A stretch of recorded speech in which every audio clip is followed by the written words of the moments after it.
This is a tutorial video for the Calgary Ultimate Association on how to throw with the right edge. What do I mean by throwing with the right edge? I like to explain it as the right edge for your release, the right edge for the wind, and the right edge for your receiver. And really, I think the right edge for the wind is the most important thing, because even if you're throwing in the right edge for the receiver, if the wind is doing something that you're not paying attention to, then it doesn't really matter. And so there's a couple points to actually improving this and being aware of this. The first component to throwing with the right edge is very simple, and it's practice. Okay, you need to go out on a windy day, you need to throw in different wind conditions.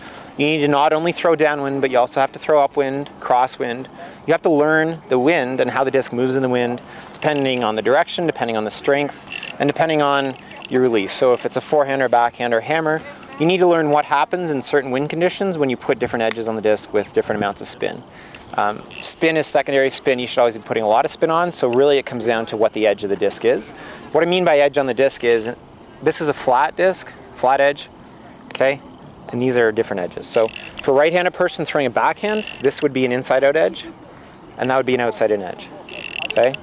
I'm not really worried too much about tipping it up or down. It's more side-to-side, okay? A simple way to know which way the disc is actually going to move is it's going to move in the direction of the lowest edge of the disc. So if I'm throwing a backhand, okay, this is an inside out for me, the disc is going to move from the right to the left, right, in the direction of the lowest edge of the disc. Just the opposite, if I'm throwing it outside in, it's going to move in the direction from the lowest edge, so it's going to move left to right. Okay? As a receiver, this actually helps you a lot because it helps you know where the disc is moving. If you look up in the air and you see the disc like this, it's not going to drop straight down, it's going to be moving across. Okay, so that's another thing that's going to help you understand if someone's to your left, then I need to throw the disc to the right of them with the left edge down, or I need to throw it to the left of them with the right edge down because I want it to come back to the receiver. Along with this, there's two other parts to it. There's muscle memory and there's technique. Along with the muscle memory come the mechanics, and the mechanics make up the technique. So muscle memory is repeating something enough times that your mind doesn't have to always think about it. When you first start to throw, people are teaching you to step, they're teaching you to move your arm, they're teaching you to snap your wrist, they're teaching you to move your shoulders. And so you're thinking about 5 or 6 things at once, and it's overwhelming, and every throw is different. When you practice enough and the muscle memory takes over, you can do it naturally. You don't really have to worry about it. Okay? So that's what I want you to do, is I want this to become as natural as possible by just practicing enough and developing the muscle memory. So when you're throwing with an edge, you don't really have to think about where do I have to turn the disc. It's, you see someone to your left, you're throwing to the right, the left edge is down, it's going to come back to them exactly where you want it to be. And then you're never going to be throwing with the wrong edge. Okay, the other side of this is the technique. So you can put an edge on the disc. Okay, again, if my receiver's to the left and I'm putting this edge on the disc, it's going to be coming back to them. So you can have the right edge on the disc, but if your technique is wrong, then you might actually flip the disc over. So an ultimate disc, if you throw it hard enough, it's going to be flipping up.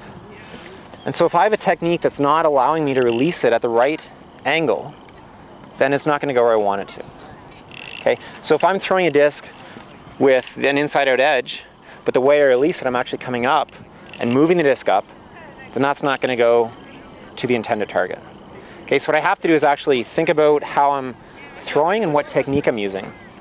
So for throwing an inside-out, I actually want to be dropping my right shoulder down so I can commit to that inside-out edge. Okay, so instead of throwing like this and trying to force this edge down, I just have to drop this disc, drop my elbow down, my arm down. Okay, everything's down, and then I'm able to snap it along that right edge. For an outside in, same thing. If I want to be releasing it here, I don't want to have my arm down here and trying to bend the disc up. Okay, I want to have the disc up and just move my arm up, and then I can release it here. So Jeff's going to be my receiver. He's a little to the left of me. So the throw that I want to be throwing is going to start either to the right and coming left, or to the left and coming right. So if I throw a throw that goes right to left, but I start at left of him, that's the wrong edge. I should have done it the other way.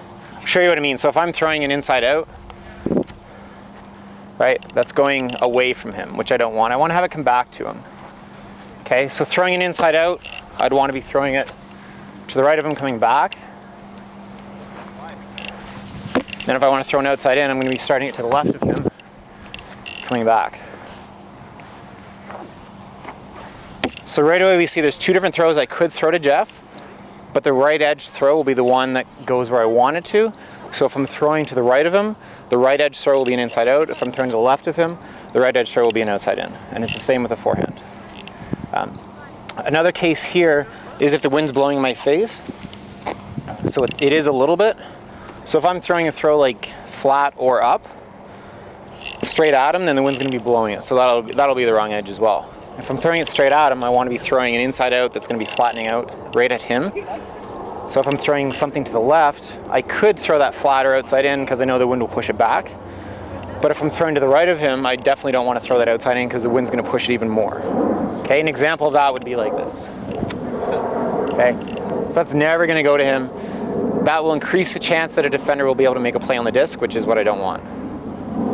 Throwing with the right edges involves technique, muscle memory, knowing the different edges and how they move, and a lot of practice throwing in the wind and throwing with those edges so you know what's going to happen, how the disc is moving, and depending on where your receiver is, how you have to throw that disc.